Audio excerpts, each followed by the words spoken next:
À une époque dominée par le mal, la science et la perversion, on ne sait plus quoi et qui croire. Vous avez beau essayer d'y voir clair, mais votre esprit est rempli de questions. D'où viens-je? Où vais-je? Quelle est ma place dans le plan du Créateur? Comment accéder à la vie éternelle et surtout, combien ça coûte? À travers nous, obtenez enfin les réponses que vous méritez. Pécheurs et pécheresses, ouvrez votre cœur et votre portefeuille. Voici le jour du Seigneur.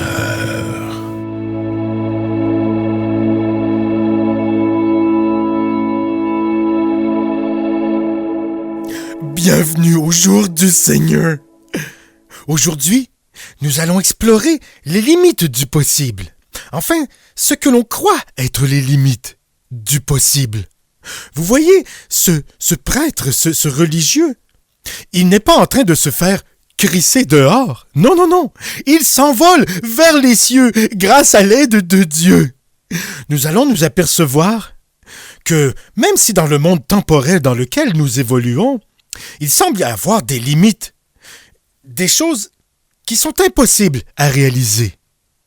Mais pour Dieu et pour celui qui a la foi, je vous le dis, je vous l'affirme, rien n'est impossible. En Jésus. Est-ce que tu crois en Jésus? Oh oui. Est-ce que tu crois en Jésus? Oh oui. Est-ce que tu crois en Jésus? Oh oui. Est-ce que tu crois en Jésus? Oh oui.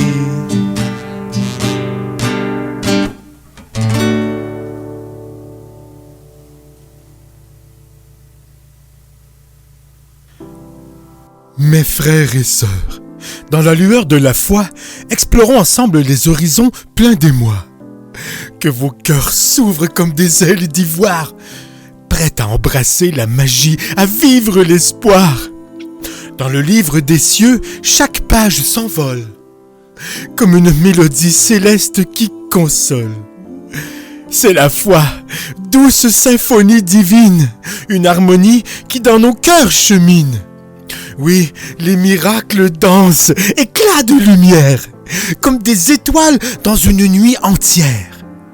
Ouvrez les yeux de l'âme, laissez-vous guider, car avec la foi, tout peut se métamorphoser. Les anges, invisibles gardiens du secret, porteurs d'espoir, messagers du parfait. Ils dansent dans l'ombre, délivrant des messages à ceux qui écoutent, libérant des passages. Dans la prière s'ouvre une porte sacrée vers l'infini où l'âme est apaisée. Les mots de la prière, formule magique, ouvrent les cieux, rendent les vies magnifiques. La foi, baguette magique, don divin qui guérit, transforme, élevant nos chemins. Brandissons-la comme un trésor précieux. Les miracles fleurissent, éternellement joyeux. Marchons sur les eaux de la foi, sans peur. Comme Pierre, transcendons chaque labeur. La foi danse avec le divin.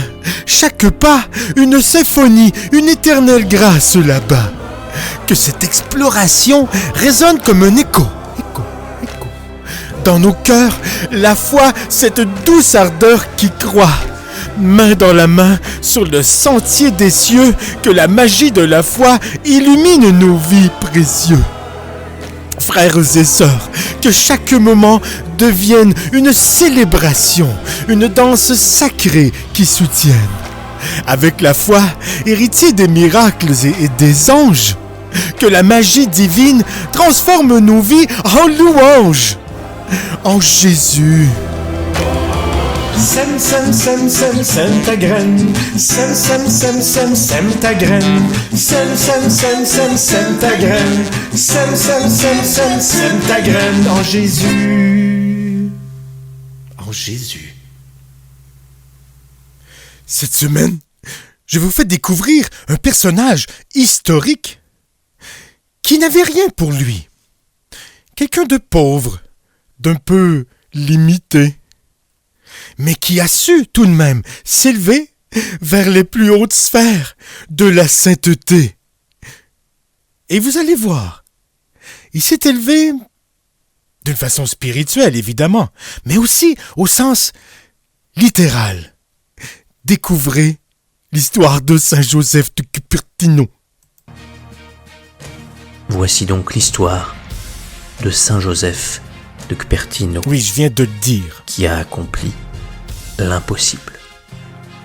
Ce qu'on croit impossible. Son nom de Cupertino vient de l'endroit où il est né. C'est une petite ville de la région appelée Les Pouilles. C'est une région du sud de l'Italie formant le talon de la botte. Ouais, c'est comme un peu un trou dans le fond de la botte, hein. Et Giuseppe Dessa. Il est né le 17 juin 1603. Oui, tout à fait exact. Son enfance est particulière. En effet, certains le prennent pour un imbécile car il a tendance à s'émerveiller et s'extasier. Ça m'arrive parfois. Banal aux yeux des autres. Il est d'ailleurs surnommé la bocca aperta, autrement dit la bouche ouverte. Il souhaite de tout son cœur devenir prêtre. Lorsqu'on s'arrête pour regarder la création, il est facile de s'émerveiller, mais qui peut atteindre l'extase? Joseph de Cupertino. Aux capucins qui l'admettent comme frère convers.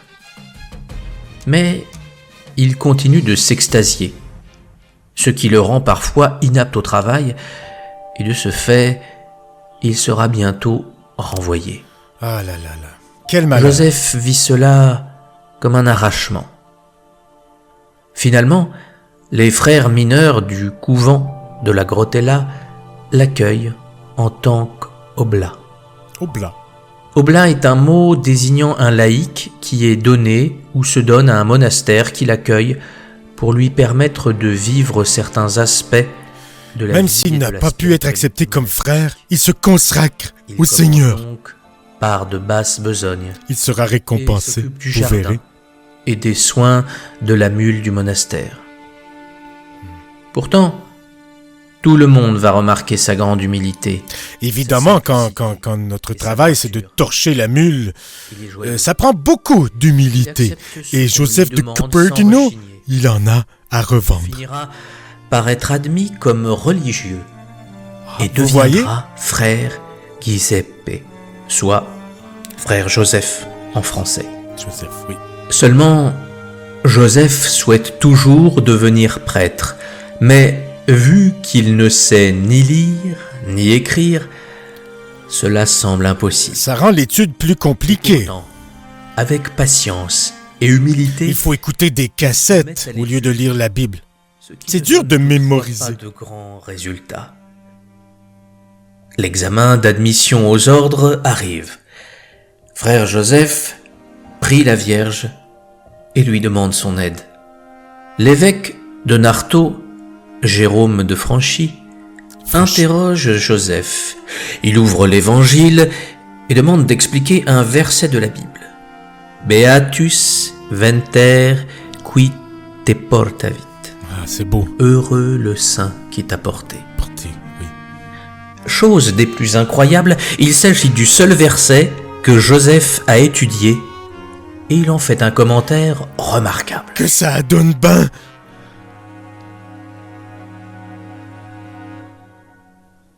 L'année suivante, se déroule l'examen pour le sacerdoce, Oh. orchestré par l'évêque de Castro, Jean-Baptiste d'Éty. C'est pas un tendre, lui. Comment Giuseppe va-t-il s'en sortir? Car cet évêque est connu pour être très sévère.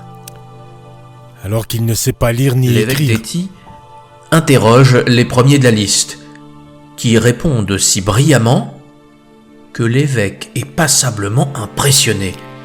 Il juge alors inutile d'interroger les suivants, dont Joseph fait partie. Et voilà La comment, moyenne par de, un concours de sa de cohorte circonstances très était étonnant, exceptionnelle. Joseph de Cupertino sera ordonné prêtre le 4 mars 1628. Un honneur bien mérité. Vous comprendrez aisément pourquoi aujourd'hui il est le patron des candidats aux examens. Un torcheur de mules qui se ramasse prêtre comme ça. Toute sa vie va basculer Grâce à la volonté du l'occasion Seigneur. d'une cérémonie religieuse. En tant que prêtre, il célèbre la messe et soudain, il pousse un grand cri et l'impossible se produit. Joseph de Cupertino tombe en extase et s'élève du sol. Oui, vous avez bien entendu, ce saint se met à voler. Mais pas de quelques centimètres. Il vole à 3 ou 4 mètres de hauteur en présence de la foule. Comme un ange du Seigneur. Lorsqu'il sort de son extase, il atterrit sur le sol et se rend compte qu'un événement extraordinaire vient de se produire. Évidemment. Il se sent très gêné et même honteux. Oh, quelle Et humilité. part se réfugier et se cacher. N'aie pas honte, Joseph prêtre ne maîtrise pas volant. ce phénomène. Il est simplement incapable d'y résister. Évidemment, ça c'est la volonté Ce qui est le du plus Seigneur. important à ses yeux, c'est l'amour qu'il a pour Dieu. Il ne souhaite qu'une chose, mettre Dieu à la première place de toute son existence. Accomplir sa volonté. Rien d'autre ne compte. Il s'émerveillait devant la création et la beauté de ce que Dieu avait créé.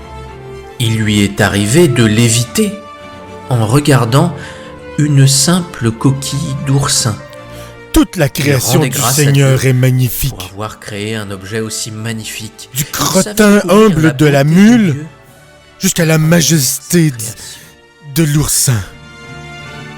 Il est également très sensible à la Vierge Marie. Et il lui arrive, lorsqu'il voit une représentation de celle-ci, de tomber en extase et de s'envoler vers la statue ou la peinture qui la représente. C'est vrai qu'elle est Lors d'un voyage à Naples, cute. Joseph se fit remarquer par une extase et un vicaire le dénonça à l'Inquisition napolitaine. Oh là là là là. Les Quelle inquisiteurs erreur. l'envoyèrent à Rome, près du général de son ordre.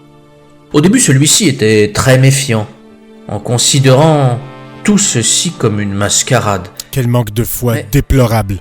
En étudiant le comportement de Joseph, ses doutes, petit à petit, s'effacèrent complètement.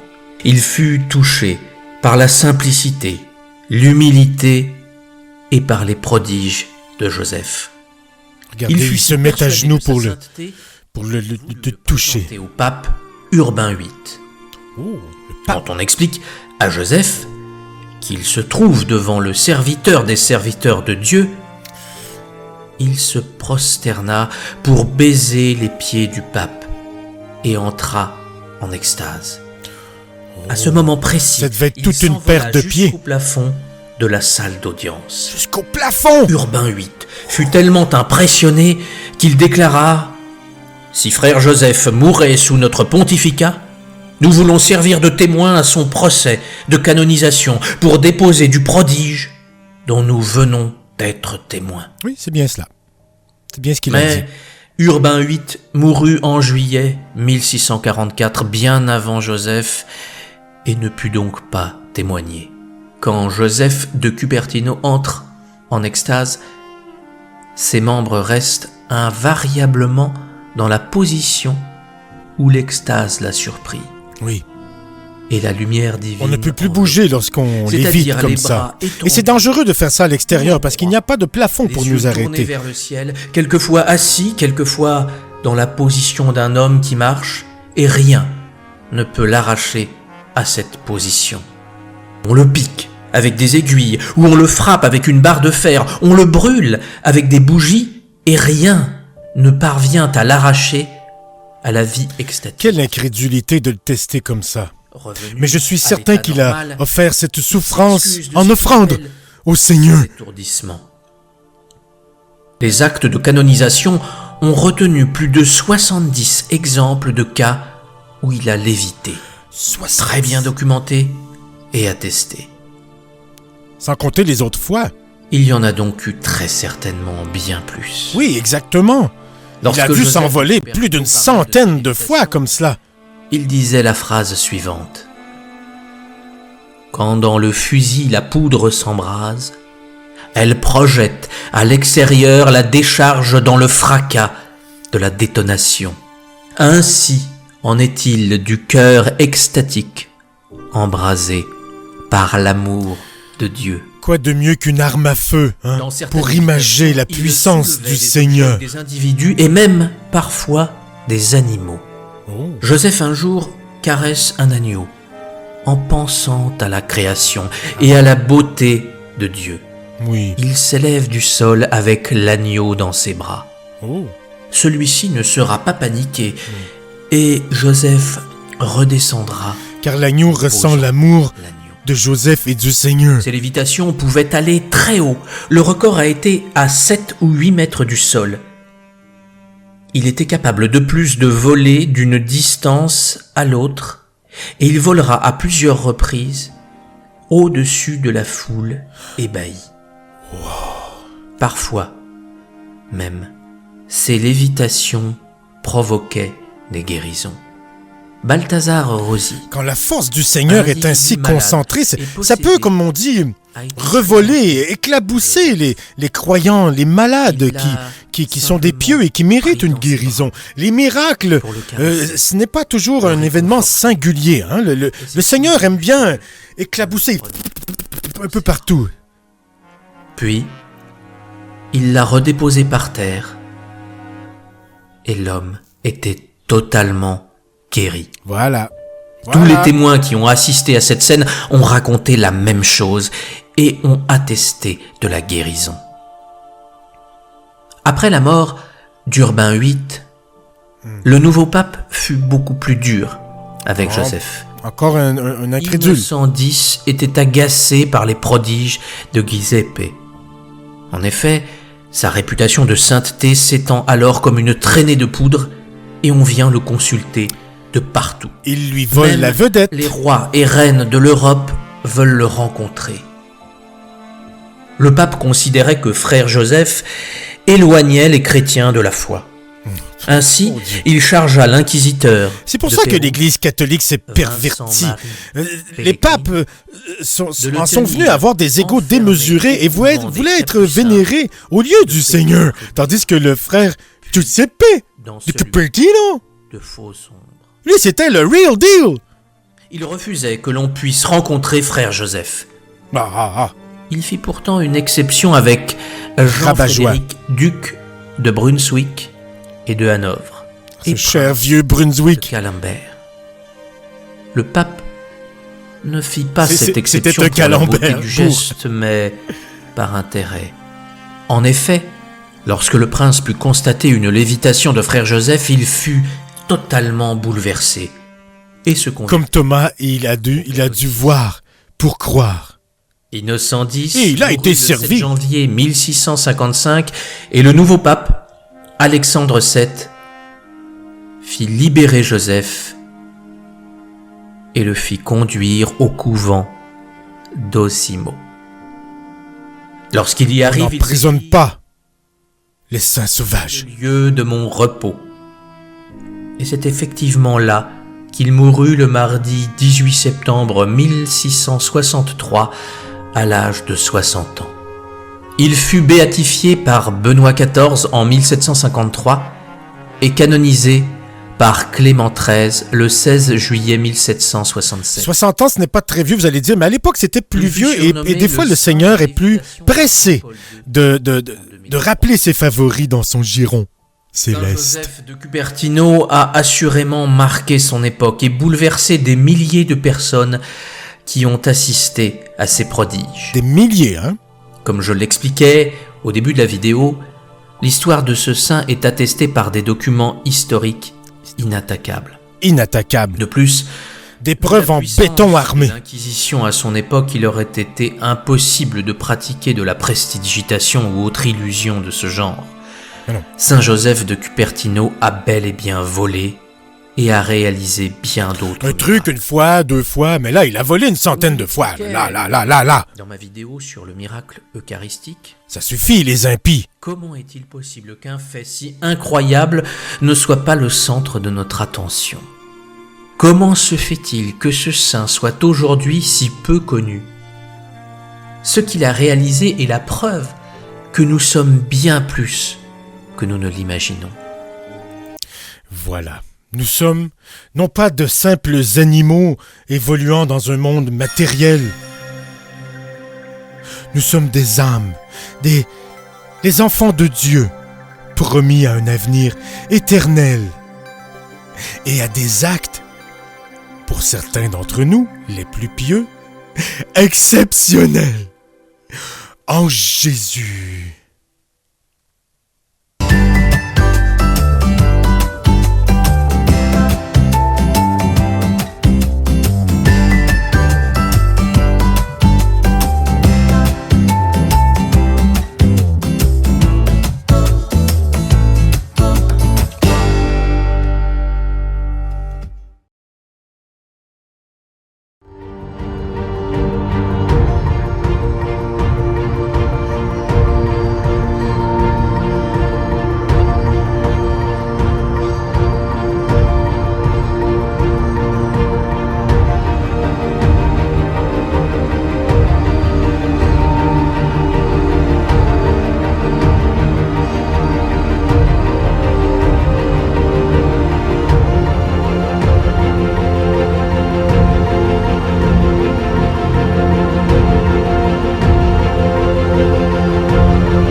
Bienvenue au Mouroir de l'Aïeul, où chaque jour est une nouvelle étape vers l'au-delà. Nos suites spacieuses offrent des vues imprenables sur le néant. Découvrez nos activités telles que le bingo du non-retour, les siestes sans fin et les massages post-mortem. Le Mouroir de l'Aïeul, là où la vie prend sa retraite définitive.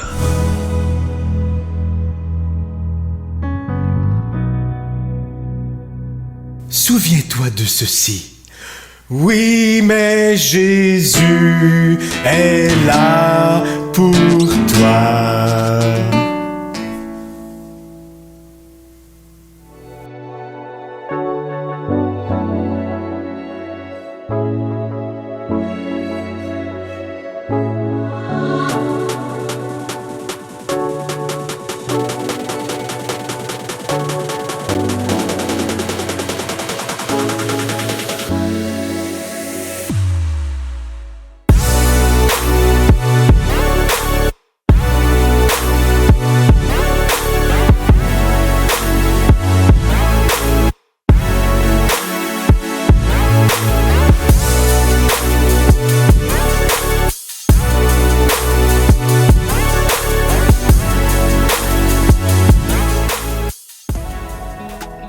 Dans l'univers du merveilleux et du mystère, où la foi danse et fait naître la lumière, je me tiens devant vous, leader éclairé, pour partager des paroles à jamais gravées. Le renoncement, ce doux défi où l'esprit s'élève, où l'âme s'oublie. Il est temps d'abandonner les chaînes du passé et d'embrasser la foi. La foi, notre vérité. Dans ce monde de miracles, oublions les sciences et ouvrons nos cœurs à cette grande révérence. La foi est la clé qui ouvre les portes du ciel. Laissons nos rêves s'épanouir telles des étincelles. Renonçons aux doutes et aux pensées rationnelles pour plonger dans l'océan de nos croyances éternelles.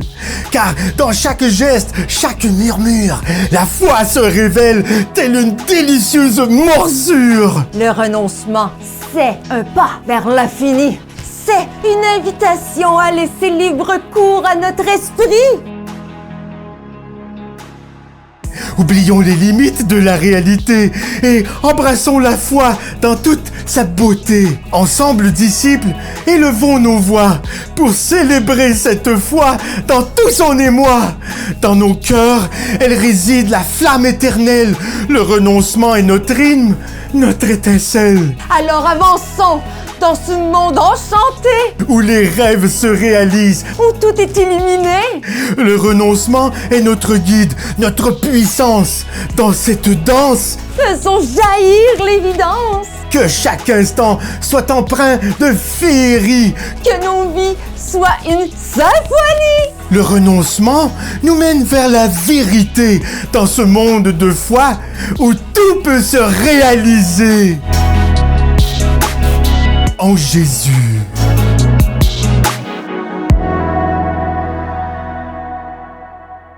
Nous allons conclure cet épisode tout en rythme, avec une chanson, une des plus joyeuses que j'ai entendues. Ça raconte à quel point Dieu est bon pour moi, pour toi, pour tous ceux qui l'aiment.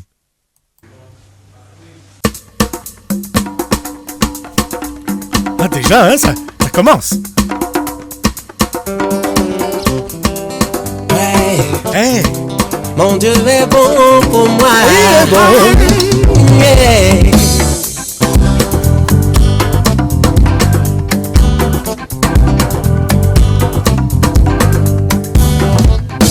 Il est bon, Dieu est bon. Mon Dieu est bon pour nous. Le mien aussi. Il est bon, Dieu, C'est le même Dieu. mon Dieu est bon pour nous. Je veux le dire toute ma vie, oh ouais. Il est bon, Dieu est bon. Et je te le dis si tu m'entends, oh ouais. Oh, je t'entends.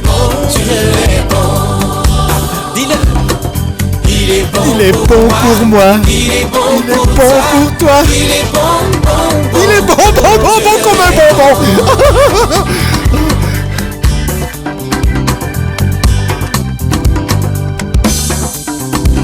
Il vit à jamais. Mon Dieu vit à jamais. Il vit à jamais. Mon Dieu vit à jamais. À jamais. Je veux le dire toute ma vie. Oh ouais. Il vit à jamais. Et son amour est éternel. Oh ouais. Il vit à jamais.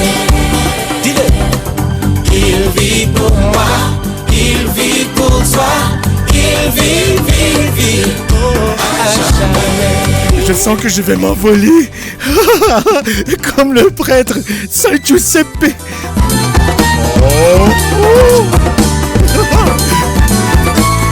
Yeah.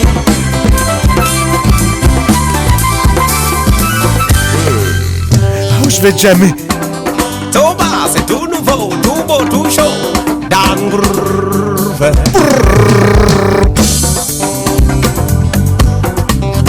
Aïe, yo, lo, lo, hi, aïe, oh, ouais, oh, oh, barara, bara, eh. Il parle en langue. He lives forever. My God lives forever, brothers. En anglais aussi, la langue préférée de Jésus. Oh, God is good to you, sisters.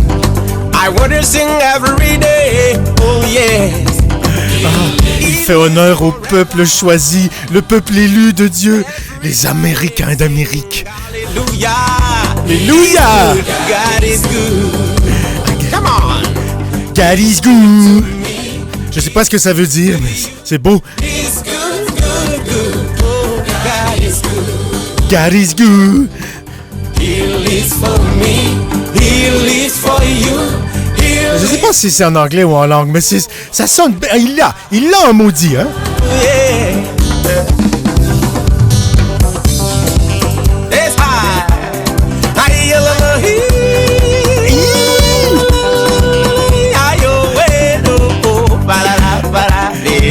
Ça, je reconnais bien ici le langage du Saint-Esprit. Mon Dieu est bon pour moi. Yes, man. Oh, God is good. My God is good to me. God is good. He lives forever. Oh, Dieu est bon. Aïe, oh, aïe, oh, ouais, oh, oh, barara, barara, Quel rythme, non pas endiablé, mais en jésufié, hein?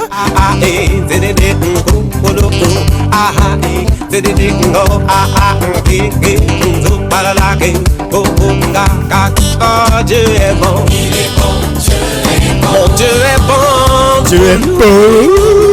Son amour est infini toujours. Son amour est infini toujours. Hier, aujourd'hui, éternellement. Éternellement. Pour moi, il peut le faire aussi pour toi. Aussi pour toi. Avec moi ce chant, Dieu est bon. Sache-le, sache que Dieu est bon. Ah oui, je le sais là. Oh, wow. Des effets spéciaux extraordinaires pour conclure cette chanson. Mon Dieu, quel rythme, quelle énergie. Ouh. C'était tout un épisode et toute une chanson. À la semaine prochaine pour un autre jour du Seigneur.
Touski TV sur Twitch.